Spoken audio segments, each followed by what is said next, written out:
ইসলামী bank দখলের narrative কে নির্মাণ করেছে জঙ্গি ব্যাংকিং বলে? মূলত একটা ন্যারেটিভ তার কারণ ন্যারেটিভ তৈরি করার চেষ্টা করবেন না। খেয়াল করে দেখেন যে পলিটিক্স অফ ন্যারেটিভ, যে বয়ানের রাজনীতিটা কিভাবে তৈরি হয়।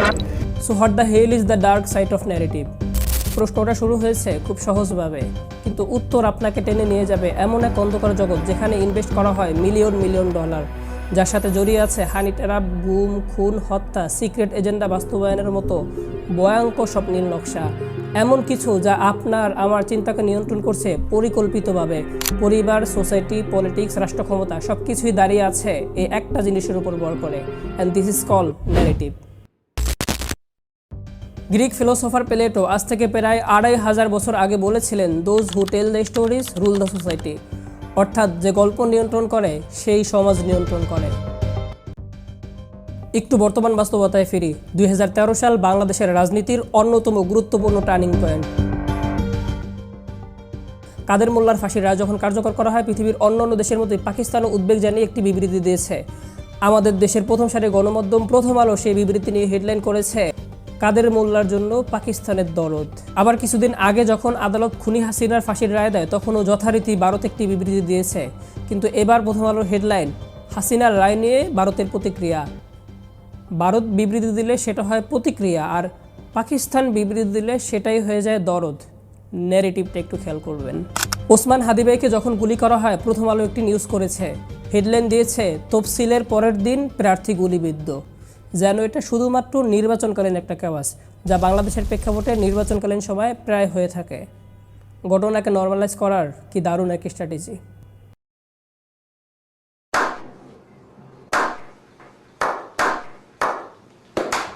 চাইলে প্রথম আলো, ডেইলি স্টার এরকম শত শত উদাহরণ দেওয়া যাবে যেখানে তাদের মিডিয়া পাওয়ারের মাধ্যমে ন্যারেটিভ নির্মাণ করে সত্যকে মিথ্যা আর মিথ্যাকে সত্য বানিয়েছে। সংখ্যাগরিষ্ঠ মুসলিম জনগোষ্ঠীকে গুম, খুনের বৈধতা উৎপাদন করে একটি বিপরীতমুখী রাষ্ট্রকল্প দাঁড় করিয়েছে। সেই ইতিহাস টানতে গেলে ভিডিও অনেক লম্বা হয়ে যাবে, তাই সেদিকে আর যাচ্ছি না। 12ই ডিসেম্বর 2025, সময় দুপুর আনুমানিক 2টা 25। রাজধানীর মতিঝিল থেকে সোহরাওয়ার্দী উদ্যান যাচ্ছিলেন মাত্র 31 বছর বয়সী দুর্দান্ত মেধাবী, বাংলাদেশের রাজনীতিতে ধূমকেতুর মতো আবির্ভূত হওয়া এক তরুণ নেতা। কিন্তু হঠাৎ পল্টন এলাকায় বাতাসে ভেসে আসে একটি গুলির আওয়াজ। মুহূর্তেই এক চাপা উত্তেজনা ছড়িয়ে পড়ে গোটা দেশ জুড়ে। একটু পরে জানা যায় গুলিবিদ্ধ হয়েছেন ইনকিলাব মঞ্চের মুখপাত্র শরীফ ওসমান বিন হাদি। কিন্তু প্রশ্ন হলো, কেন তাকে টার্গেট করা হলো? এর একমাত্র কারণ কি ভারতীয় আধিপত্যবাদ বিরোধী হওয়া, নাকি এর পিছেও আছে অন্য কোনো কারণ? সেই প্রশ্নগুলোর উত্তরই বেশ কয়েকদিন ধরে খোঁজার চেষ্টা করেছি। খুঁজে যা পেয়েছি তা রীতিমতো আটকে ওঠার মতো। বাংলাদেশের রাজনীতির একটা কমন চিত্র, ভোটের সময় প্রার্থীরা ভোটারদেরকে বিভিন্ন রকম প্রলোভন দিবে, 500-1000 টাকা দিবে। দরিদ্র অর্থলোভী ভোটাররা টাকার লোভে সেই প্রার্থীকে ভোট দিবে। কিন্তু হাদিবের ব্যাপারে ঘটেছিল তার একদম উল্টো। ভোটাররাই উল্টো জোর করে তাকে টাকা দিয়ে যেত। তারা বুঝতে পেরেছিলেন তার মতো যোগ্য আর দক্ষ নেতৃত্ব বাংলাদেশের রাজনীতিতে অত্যন্ত প্রয়োজন। কিন্তু রাজনীতির এই নতুন মেরুকরণের উত্থান হলে চাঁদাবাজির রাজনীতি বাংলাদেশের সংকটে পড়বে। তাই চাঁদাবাজদের জন্য সে একটা থ্রেট হয়ে উঠেছিলেন। অভ্যুত্থান পরবর্তী গত 1.5 বছরে হাদিবের লড়াই যতটা না ছিল রাজনৈতিক, তার চেয়েও অনেক গুণ বেশি ছিল কালচারাল। কারণ রাজনীতির উত্থান পতন খুব দ্রুত হয়, বিশেষ করে গণতান্ত্রিক রাজনীতির। কিন্তু কালচারালি কোনো আদর্শকে শক্তিশালী করতে পারলে সেটা অনেক দিন থেকে যায় এবং সেই শক্তির হাত ধরেই আবার রাজনীতিতে ফিরে আসা যায়। তাই শরীফ ওসমান হাদি ভাই ইসলামকে কালচারালি শক্তিশালী করার চেষ্টা করেছিলেন। সেই চেষ্টার অংশ হিসেবেই সমস্ত বিতর্ক আর প্রচলিত ফতুয়ার মারপেচের ঊর্ধ্বে উঠে বিশেষ মুহূর্তে সেজদা দেওয়া, মিলাদ পড়া, কাওয়ালি গাওয়া, বাতাসা বিতরণ করা ইত্যাদি বিষয়গুলোকে বাংলাদেশের কালচার হিসেবে দাঁড় করাতে চেয়েছিলেন। সে বাংলাদেশের আসল সংকটটা বুঝতেন।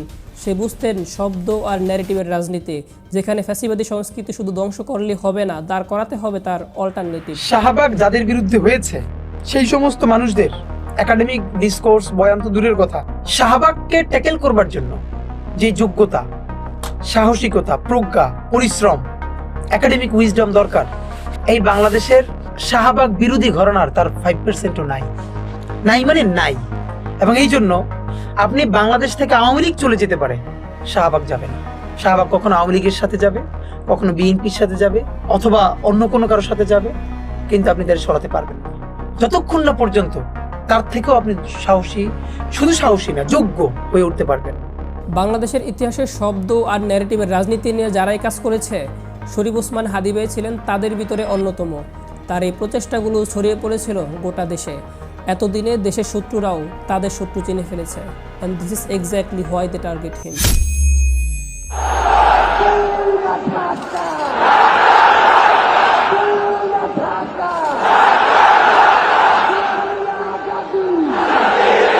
শরীফ ওসমান হাদী ভাইয়ের রাজনীতির গতিপথ বুঝতে আমাদের বুঝতে হবে বিখ্যাত ইতালিয়ান ফিলোসোফার অ্যান্তোনিও গ্রামসির রাজনৈতিক তত্ত্ব। তিনি রাজনীতিকে বিশ্লেষণ করতে দুই ধরনের কৌশলের কথা উল্লেখ করেছেন। এক, ওয়ার অফ মুভমেন্ট, দুই, ওয়ার অফ পজিশন। হঠাৎ কোনো আন্দোলনের মাধ্যমে এক জটকা রাষ্ট্র ক্ষমতা দখল করাকে বলা হয় ওয়ার অফ মুভমেন্ট, যেটা 1971 হয়েছে, 2024 হয়েছে এবং বিভিন্ন দেশে সামরিক অভ্যুত্থানের মাধ্যমে হয়। অন্যদিকে আস্তে আস্তে সমাজে একটা শক্তিশালী প্রভাব তৈরি করে সুপরিকল্পিতভাবে রাষ্ট্র ক্ষমতার কেন্দ্রে উঠে আসাকে বলা হয় ওয়ার অফ পজিশন, যেখানে রাষ্ট্র ক্ষমতা দখলের আগে শিক্ষা, সংস্কৃতি, মিডিয়া, সামাজিক সংগঠন, ধর্মীয় প্রতিষ্ঠান এগুলোতে আস্তে আস্তে নিজের ইনফ্লুয়েন্স বাড়ানো, যাতে একটা সময় সাধারণ মানুষ কোনো নির্দিষ্ট একটা আদর্শকে মনে করে এটাই তো স্বাভাবিক, এটাই তো হওয়া উচিত। এরকম সফট পাওয়ার তৈরি করে পরিকল্পিতভাবে রাষ্ট্র ক্ষমতায় উঠে আসা। গ্রামসির মতে মডার্ন ওয়ার্ল্ডে ওয়ার অফ মুভমেন্টের চেয়ে ওয়ার অফ পজিশন অনেক অনেক বেশি শক্তিশালী, যার মূল যুদ্ধক্ষেত্রই হলো মানুষের চিন্তা আর বিশ্বাসকে নিয়ন্ত্রণ করার মাধ্যমে ম্যানুপুলেট করা। অ্যান্ড তার এই কথা যে আসলেই সত্যের অন্যতম বড় সাকসেসফুল এক্সাম্পল হলো ভারতের উগ্র হিন্দুত্ববাদী সংগঠন RSS। এটা বর্তমান দুনিয়ার সবচেয়ে বড় ভলান্টারি অর্গানাইজেশন। প্রায় 4 মিলিয়ন অ্যাক্টিভ সদস্য আছে এই অর্গানাইজেশনে, যারা নিজেদেরকে সাংস্কৃতিক সংগঠন হিসেবেই পরিচয় দেয় এবং অরাজনৈতিক সংগঠন হিসেবে ভারতবর্ষে হিন্দুত্ববাদকে শক্তিশালী করছে। বর্তমান ভারতের রাজনীতিতে নরেন্দ্র মোদী, অমিত শাহ, অটল বিহারী, রাজনাথ সিংয়ের মতো বাঘা বাঘা নেতারা উঠে এসেছেন এই সংগঠন থেকে। আজকের দিনে ভারতে হিন্দুত্ববাদের উত্থানের পিছে একক কোনো সংগঠনের যদি সবচেয়ে বেশি ইনফ্লুয়েন্স থাকে, সেটা RSS। কোনো নির্দিষ্ট আদর্শকে কালচারালি শক্তিশালী করার মাধ্যমে রাষ্ট্র ক্ষমতা নিয়ন্ত্রণের এই উদাহরণ শুধুমাত্র ভারতে না, গোটা দুনিয়াতেই দেখা যায়। যদি আমরা বাংলাদেশের দিকেও তাকাই তাহলেও দেখব 24-এর গণঅভ্যুত্থানে ফ্যাসিস্ট হাসিনা ভারতে পালিয়ে গেলেও তার রেখে যাওয়া মতবাদ, কালচারাল এস্টাবলিশমেন্ট নিয়ে আমরা এখনও ভুগছি। 16 বছরে একটু একটু করে দাঁড় করানো আওয়ামী লীগের অন্যান্য উইংগুলো এখনও বাংলাদেশে অ্যাক্টিভলি ফাংশন করছে এবং তারা গণহত্যাকারী আওয়ামী লীগকে বিভিন্নভাবে ফিরিয়ে আনার চেষ্টা করে যাচ্ছে। দেশে এত বড় একটা গণঅভ্যুত্থান হলো যেখানে ইউনাইটেড নেশনের রিপোর্টই বলছে 1400 মানুষকে হত্যা করা হয়েছে। সেখানে দেশের মিডিয়া, সিভিল সোসাইটি, সর্বোপরি বাংলাদেশের বড় রাজনৈতিক দলগুলো যদি আওয়ামী লীগের বিরুদ্ধে একটা শক্ত পজিশন নিতে পারত, তাহলে ইতিহাসের নাৎসি বাহিনীর মতো আওয়ামী লীগকেও আর খুঁজে পাওয়া যেত না। কিন্তু ভারত এবং এদেশের ভারতীয় তাবেদাররা তা হতে দেবে না, কারণ এই অঞ্চলে ভারতের পারপাস সার্ভ করার জন্য আওয়ামী লীগের চেয়ে ভালো আদর্শিক গোলাম আর কেউ হবে না। সুতরাং আওয়ামী লীগ না থাকলে এই অঞ্চলে তার আধিপত্য অস্তিত্ব সংকটে পড়বে। বাংলাদেশ একটি স্বাধীন সার্বভৌম রাষ্ট্র হিসাবে মাথা তুলে দাঁড়াবে, যা ভারতের জন্য একটি শক্তিশালী থ্রেট। সেই সংকট মোকাবেলা করার জন্যই তারা রাজনীতির বাজারে বেশ কিছু ন্যারেটিভ ছেড়ে দিয়েছে। যারাই আওয়ামী লীগ ভারতের বিরোধিতা করছে তাদেরকে পাকিস্তানি, রাজাকার, মৌলবাদী, গুপ্ত সংগঠন ইত্যাদি নানান ট্যাগ দিয়ে দেওয়া হচ্ছে। বাট দ্য ফ্যাক্ট ইজ, জিওপলিটিক্সের মিনিমাম আইডিয়া যাদের আছে তারাও অন্তত এতটুকু বোঝার কথা যে গোটা দুনিয়া মিলেও যদি চায় এই প্রেক্ষাপটে বাংলাদেশ কখনোই পাকিস্তান হবে না।